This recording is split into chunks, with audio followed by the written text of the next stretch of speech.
नमस्कार, आप देख रहे हैं न्यूज वन इंडिया। मैं हूं आपके साथ कीर्ति बिंदल और बुलेटिन का आगाज बड़ी और अहम खबर के साथ करें। अमेरिका में हवाई यात्रा पर लगा ब्रेक, एयर सिस्टम फेल होने से 1000 से ज्यादा उड़ानें लेट। बड़ी संख्या में एयरपोर्ट पर फंसे हैं यात्री। तकनीकी खराबी की वजह से उड़ान में हो रही समस्या। अमेरिका में उड़ान सेवाएं ठप पड़ गई हैं। तकनीकी गड़बड़ी की वजह से सभी उड़ान सेवाओं पर इसका असर पड़ा है। इसकी बड़ी संख्या में यात्री एयरपोर्ट पर फंस गए हैं। आपको बता दें कि तकनीकी गड़बड़ी की वजह से लगभग 1000 उड़ान सेवाएं लेट है। और वही अमेरिका के फेडरल एविएशन एडमिनिस्ट्रेशन का कहना है कि देश भर में सिस्टम में खराबी की वजह से फ्लाइटों का संचालन प्रभावित हुआ है।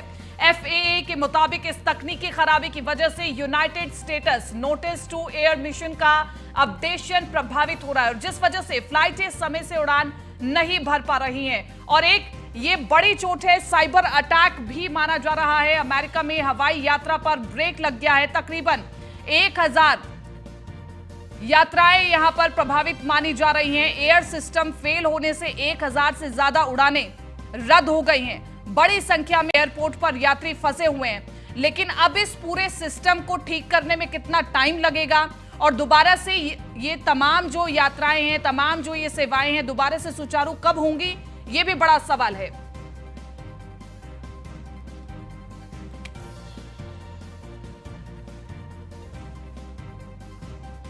बड़ी संख्या में एयरपोर्ट पर फंसे हुए यात्री, और इसी के साथ साथ आपको बताएं,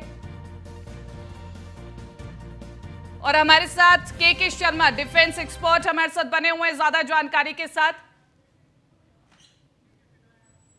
के सिन्हा हमारे साथ जुड़े हुए हैं, माफ कीजिएगा। के सिन्हा जी, सबसे बड़ा सवाल है कि जिस तरह से ये जो एयर सेवाएं जो ठप हुई हैं, क्या ये माना जाए कि ये महाशक्ति के ऊपर एक बड़ा साइबर अटैक है?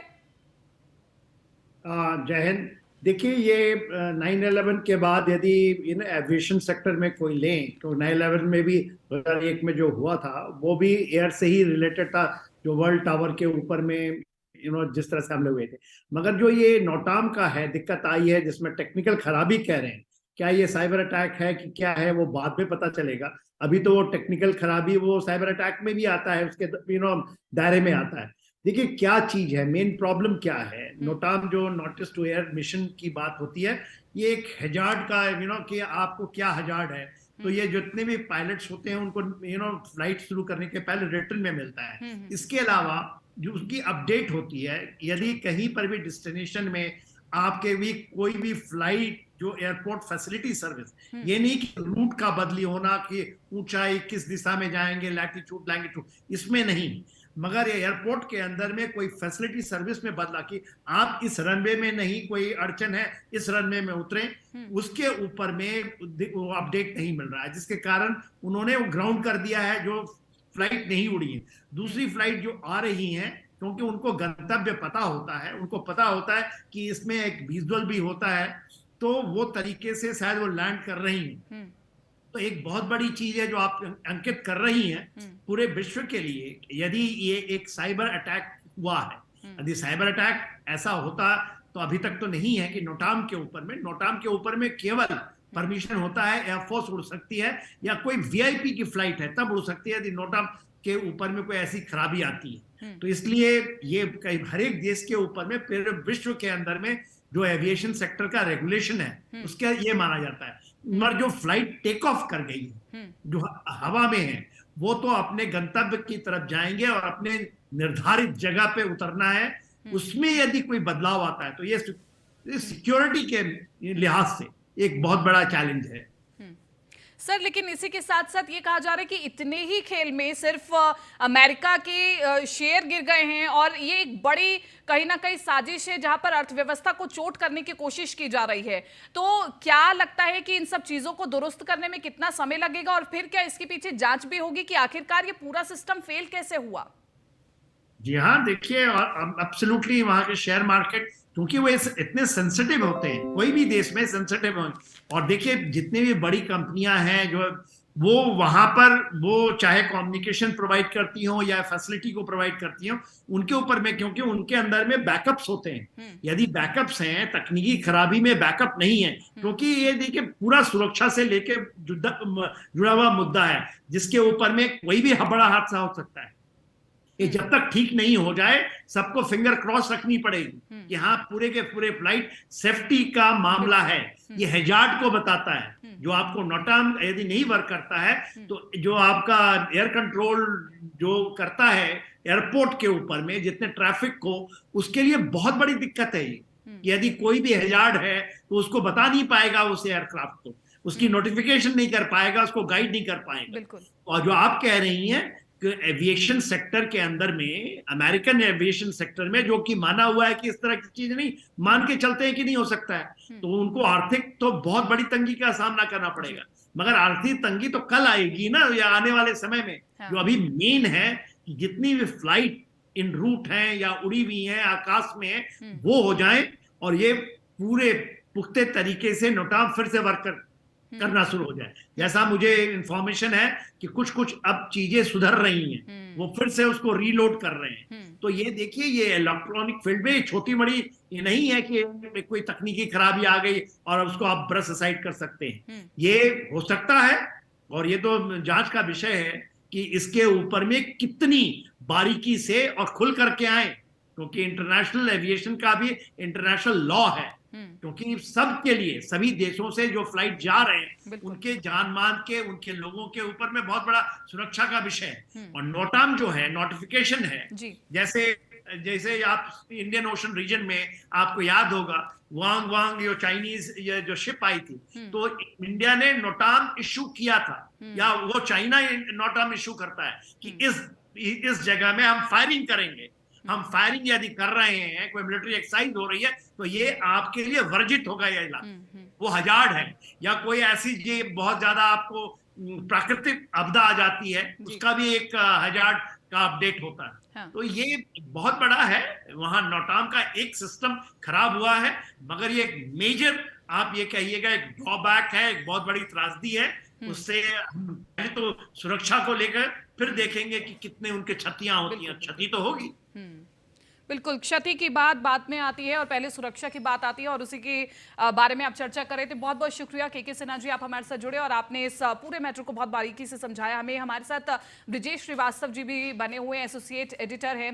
ब्रिजेश जी, क्योंकि लगातार चर्चा ये हो रही है, आर्थिक संकट पर तो बात कल होगी, क्योंकि अभी खबरें आने लगी है कि अमेरिका के शेयर भी गिरने लगे हैं, लेकिन उससे पहले जैसा कि के सिन्हा जी भी कह रहे हैं कि सबसे पहले बात होती है सुरक्षा की। ये जो FAA और नोटाम्स के बीच का जो ब्रिज टूटता हुआ दिखाई दे रहा है, क्या इसके पीछे वाकई कोई साजिश लगती है? देखिए, सबसे बड़ी बात यह है कि मैं इसको दूसरे तरीके से आपको समझाता हूं। देखिए, अमेरिका को दुनिया की सबसे बड़ी महाशक्ति माना जाता है, अमेरिका को सुपर पावर कहा जाता है। और अगर एक सुपर पावर कंट्री की आपकी भले ही वो टेक्निकल फॉल्ट हो, भले ही कोई नेटवर्किंग इशू हो, भले ही कोई वो जो है कोई भी ऐसा इशू हो जो अभी कुछ घंटों बाद रिजॉल्व हो जाएगा, लेकिन कहीं ना कहीं अमेरिका की इस पूरी सुपर पावर की छवि पर बट्टा लगा है। आप सोचिए, 1000 फ्लाइट्स केवल डिले नहीं हुई, 91 फ्लाइट निरस्त कर दी गई हैं। तमाम जो है डोमेस्टिक और इंटरनेशनल फ्लाइट्स को जो है अभी जो है जो टेक ऑफ नहीं हो पा रही थी, जो टेक ऑफ होनी थी टेक ऑफ नहीं हो पाई, बहुत सारी फ्लाइट्स अब तक लैंड नहीं हो पा रही हैं। तो ये अपने आप में एक बड़ा जो है एक कहीं ना कहीं बड़ी गड़बड़ी है। सबसे बड़ी बात यह है कि 9/11 हम सब ने देखा था, पूरी दुनिया ने देखा था कि किस तरीके से वो भी एविएशन सर्विलांस में एक धब्बा था। अब जिस तरीके का ये पूरा जो है सामने आया है कि जिस तरह से नोटाम में गड़बड़ी, नोटाम दरअसल एक कोडिंग लैंग्वेज है। कोडिंग लैंग्वेज में एक्चुअल पोजीशन टेक ऑफ करने से पहले या लैंड करने से पहले जो पायलट और क्रू मेंबर्स को उसकी एक्चुअल एक कोडिंग लैंग्वेज में इंफॉर्मेशन कन्वे कर दी जाती है कि ये पूरा एरिया क्लीन एरिया है, आप यहां पर जो है लैंड कर सकते हैं, यहां से आप टेकअप कर सकते हैं। तो वो प्रॉपर इंफॉर्मेशन होती है जो ATC को दी जाती है और ATC उसको पायलट और जो है बाकी क्रू मेंबर को कन्वे करता है। तो सीधी सी बात ये समझिए कि नोटाम बैकबोन है इस पूरे एयर सिस्टम की जो है, और वो कोलैप्स कर गई है, वो सीधे तौर पर जो है एक तरह से बंद हो गई है, वो करप्ट हो गई है। ये अपने आप में एक बड़ी साख की बात है। हम जो शेयर बाजार की बात कर रहे हैं, दरअसल पूरी इकोनॉमी ही इसके इर्द गिर्द चलती है। अब आप सोचिए कि अगर कोई इंटरनेशनल फ्लाइट से कोई डेलीगेशन अमेरिका में किसी बैठक के लिए आना चाह रहा है या जाना चाह रहा है, वो उससे सीधे तौर पर डिले हुआ, तो कहीं ना कहीं ओवरऑल ये साख पर बट्टा लगा है और साख अर्थव्यवस्था की बुनियाद के साथ जुड़ी होती है। तो इसीलिए अभी इसका आकलन आपको अगले 24 घंटे में देखने को मिलेगा कि किस तरीके से बाजार की स्थिति क्या हुई, किस तरीके से सिस्टम को आप वापस डिसॉल्व कर पाए हैं, नहीं कर पाए। सबसे बड़ी बात यह है कि अभी कई घंटे हो चुका है जब अभी भी ये पूरा सिस्टम फेल है, और अमेरिका जैसा अपग्रेडेड टेक्नोलॉजी का जो कंट्री, वो इतने घंटों में अभी तक अपने सिस्टम को वापस रिवाइव नहीं कर पाया। तो कहीं ना कहीं ये कोई एक बड़ा फेलियोर है, और वो जो फेलियोर है उसने साख पर तो सवाल लगाया है, लेकिन जो आशंकाएं जताई जा रही हैं, ये कोई साइबर अटैक हो सकता है, ये कोई जो है सर्विलांस अटैक हो सकता है। और इससे पहले भी हम लोगों ने देखा था अमेरिका में, इससे पहले पेंटागन की ऑफिशियल साइट्स को चुराने का आरोप सोवियत संघ पर लगा था, उस वक्त रसिया पर लगा था। तो ये एक कोई साजिश भी हो सकती है दुश्मन देशों की। तो ऐसे में अमेरिका की सुरक्षा को लेकर के भी कहीं ना कहीं सवाल खड़े हो रहे हैं कि आखिर ये क्या केवल एक टेक्निकल एरर था, या फिर इसके पीछे कोई एक साइबर कॉन्स्पिरेसी है जो दुश्मन देशों ने अमेरिका को जो है कहीं ना कहीं डैमेज करने के लिए, अमेरिका को नुकसान पहुंचाने के लिए इसको इजाद किया है। ठीक है, शुक्रिया तमाम इस जानकारी के लिए और चर्चा के लिए ब्रिजेश जी। और लगातार हम इस बड़ी खबर पर नजर भी बनाए हुए कि आखिरकार इसमें अंत तक क्या बनेगा, कब तक पूरा सिस्टम पूरे ट्रैक पर आता है। अब आगे बढ़ रहे हैं, बात करें अगली खबर की।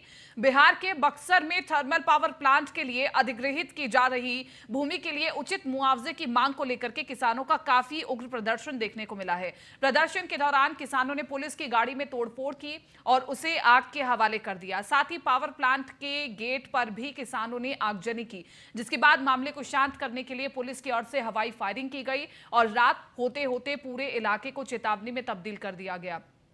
और वहीं ग्रामीणों का आरोप यह है कि रात में पुलिस ने घरों में घुस करके मारपीट भी की है, जिसका वीडियो भी सोशल मीडिया पर वायरल हो रहा है।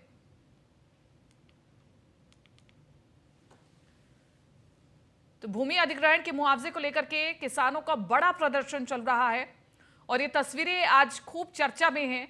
पावर प्लांट के लिए अधिग्रहित की जा रही है जमीन।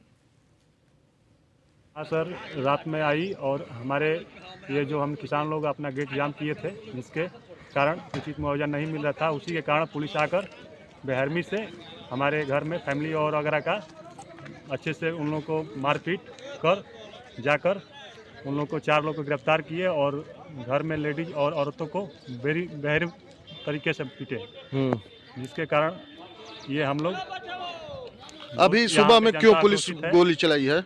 पुलिस हम लोग को हर बार प्रमाणित करती है यहाँ के स्थानीय क्षेत्र के लोगों को, क्योंकि कंपनी का ये सब देन है। वहाँ सर रात में आई और हमारे ये जो हम किसान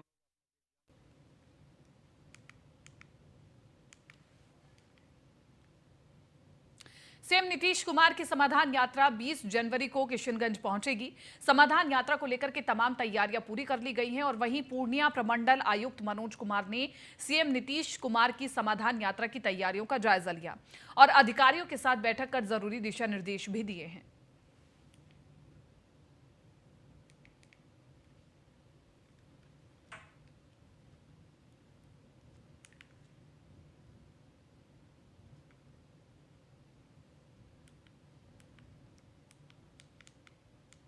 अब खबर बिहार के सुपौल से आपको बता रहे हैं, जहां छातापुर प्रखंड स्थित लालजी चौक से अररिया सीमा को जोड़ने वाली सड़क सालों से जर्जर हालत में है, जिसके कारण स्थानीय लोगों को काफी परेशानियों का सामना करना पड़ रहा है। स्थानीय और राहगीरों की समस्याओं को देखते हुए माधोपुर पंचायत के जनप्रतिनिधियों ने त्रिवेणीगंज एसडीएम से मुलाकात कर उन्हें ज्ञापन सौंपा और जल्द से जल्द सड़क निर्माण कराने की अपील की है। और वही एसडीएम की माने तो कार्यपालक अभियंता को जल्द से जल्द कार्य शुरू करवाने के लिए निर्देशित किया गया है।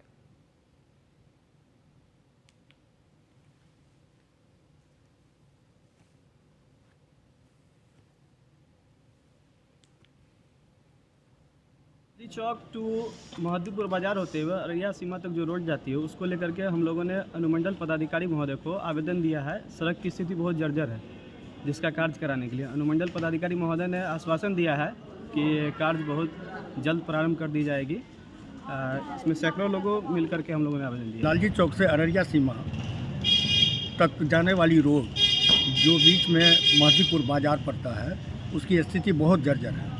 इससे महदीपुर बाज़ार जो बहुत पुराना बाज़ार है और व्यावसायिक लोगों को भी इससे काफ़ी कठिनाई हो रही है, काफ़ी ज़्यादा एक्सीडेंट हो रहा है। इससे भारी समस्या को लेकर के हम लोग सैकड़ों आदमी को का दस्तखत करवा करके हम लोग अनुमंडल पदाधिकारी त्रिवेणीगंज को आवेदन दिए हैं। ये रोड अभी एक स्टूडियो साहब से इस पे बात हुई है, एक पब्लिक पिटिशन आया है, हम लोगों ने बात किया है, वो रोड टेंडर हो चुका है, लेकिन किस कॉन्ट्रैक्टर को जाएगा ये फाइनल नहीं हुआ है। एक्सक्यूडियर साहब का कहना है कि भाई इनको हम 15 दिन में ये क्लियर हो जाएगा, तो 15 दिन थोड़ा वेट कीजिए, जैसे टेंडर क्लियर होता है कॉन्ट्रैक्टर का तो उसको तुरंत मेट्रोबुल करा दिया जाएगा। बाद में चूँकि रोड अररिया सीमा तक बनना है, अच्छी रोड बनेगी और जो समस्या है जन समस्या का जो लगातार रोड की खराबी की वो ठीक हो जाएगा। बिहार के मुजफ्फरपुर में अवैध शराब कारोबार का खुलासा करते हुए पुलिस ने अहियापुर थाना क्षेत्र में छापेमारी कर लगभग 80 लीटर शराब बरामद की है। मामले की जानकारी देते हुए पुलिस ने बताया कि शराब सड़क के नीचे तहखाने में छिपाकर रखी गई थी और जिसे गुप्त सूचना के आधार पर बरामद किया गया है। में कार्रवाई की गई, जहां एक बस्ती की गली में सड़क के नीचे एक तहखाना बना हुआ था और उसमें भारी मात्रा में विदेशी शराब छिपाया गया था। गिनती करने पर शराब 80 लीटर के करीब पाई गई, जिसमें ब्लेंडर स्प्राइट, इंपीरियल ब्लू और मैकडावल जैसे ब्रांड थे। कोई गिरफ्तारी हुई?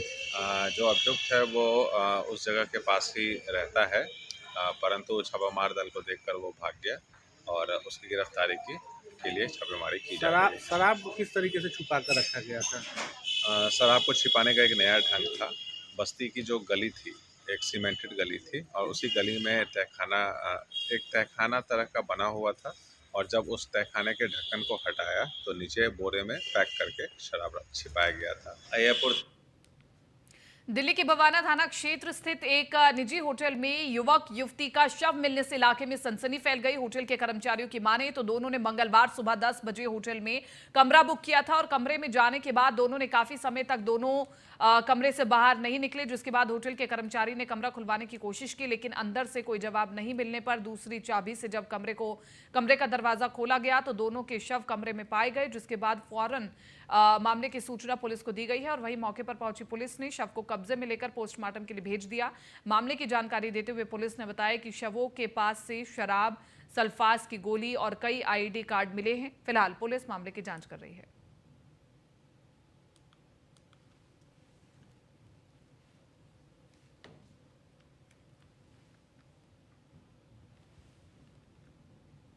महाराष्ट्र बीजेपी महिला मोर्चा की प्रदेश अध्यक्ष चित्रा बाग महिला सशक्तिकरण के कार्य को लेकर लातूर पहुंची, जहां उन्होंने प्रेस कॉन्फ्रेंस कर एक बार फिर उर्फी जावेद पर निशाना साधा। उन्होंने उर्फी जावेद पर अश्लीलता फैलाने का आरोप लगाया और कहा कि ये राजनीति का नहीं बल्कि महाराष्ट्र की संस्कृति का सवाल है और साथ ही उन्होंने लव जिहाद जैसे मामलों पर रोक लगाने के लिए लव जिहाद विरोधी अधिनियम लागू करने की मांग की है।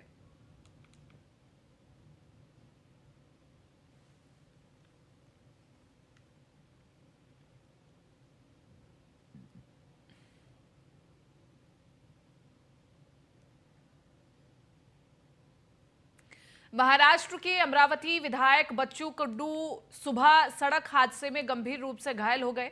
खबरों की माने तो विधायक बच्चू कुड्डू सुबह मॉर्निंग वॉक पर निकले थे और इस दौरान तेज रफ्तार बाइक ने उन्हें टक्कर मार दी, जिसके बाद उन्हें फौरन इलाज के लिए अस्पताल में भर्ती कराया गया है।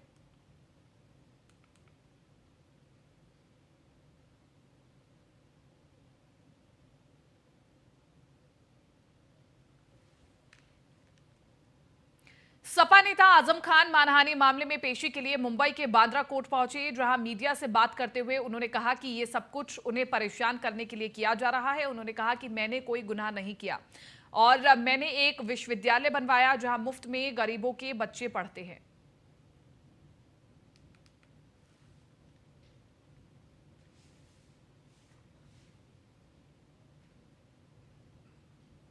झारखंड के देवघर में बम ब्लास्ट कर एक युवक की हत्या कर दी गई। घटना को सुबह 6 बजे अंजाम दिया गया, जहां कुछ बदमाशों ने मृतक पर बम से हमला कर दिया, जिसमें युवक की मौके पर ही मौत हो गई। वहीं मामले की सूचना मिलते ही मौके पर पहुंची पुलिस ने लोगों से पूछताछ की और मामले की जांच में जुट गई। मृत के परिजनों की माने तो हत्या जमीन को लेकर की गई और वहीं पुलिस ने जानकारी देते हुए बताया कि परिवार की शिकायत पर कुछ लोगों को चिन्हित किया गया, जिनके खिलाफ कार्रवाई की तैयारी की जा रही है।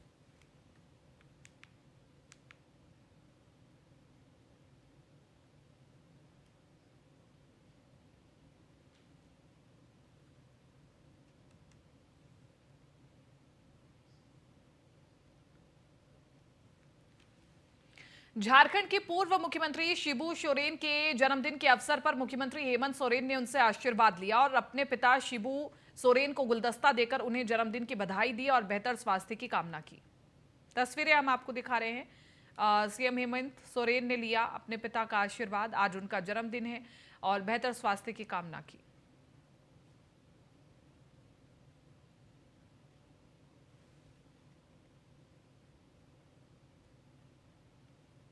झारखंड के रामगढ़ स्थित सिख रेजिमेंट सेंटर में अग्निवीरों की ट्रेनिंग शुरू की गई है। अगले 31 सप्ताह तक यहां अग्निवीरों को ट्रेनिंग दिया जाएगा, जिसके बाद सीमा पर उन्हें पोस्टिंग दी जाएगी। आपको बता दें कि सिख रेजिमेंट सेंटर में 988 में 560 अग्निवीरों को पहले फेज में ट्रेनिंग दी जा रही है, जबकि बाकियों को दूसरे फेज में ट्रेनिंग दी जाएगी।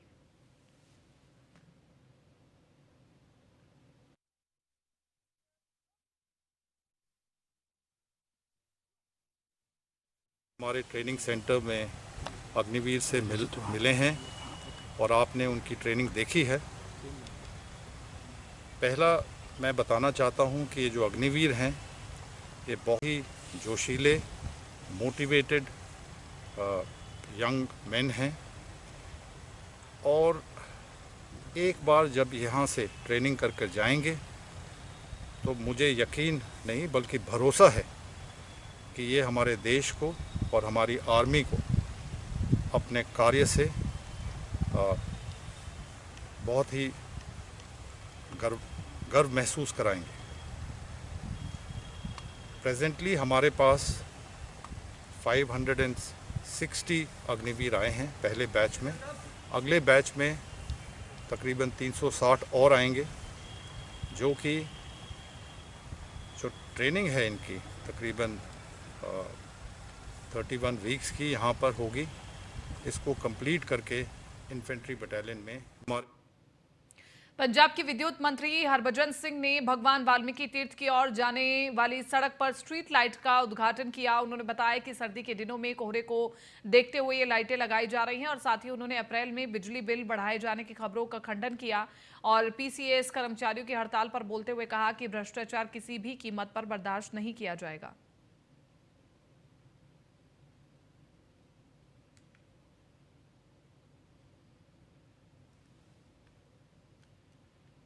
पंजाब के अमृतसर स्थित तरन तारण में मकान मालिक से तंग आकर के किराएदार ने खुदकुशी कर ली।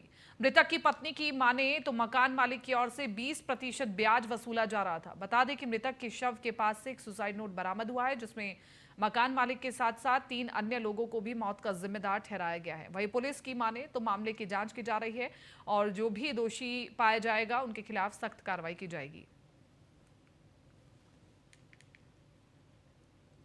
पटियाला के रहने वाले व्यक्ति की कनाडा से मौत के बाद आज पटियाला में उनका अंतिम संस्कार किया गया। इस दौरान पंजाब के स्वास्थ्य मंत्री बलबीर सिंह भी मौके पर मौजूद रहे। उन्होंने कहा कि पंजाब सरकार की ओर से पीड़ित परिवार का हर संभव मदद की जाएगी।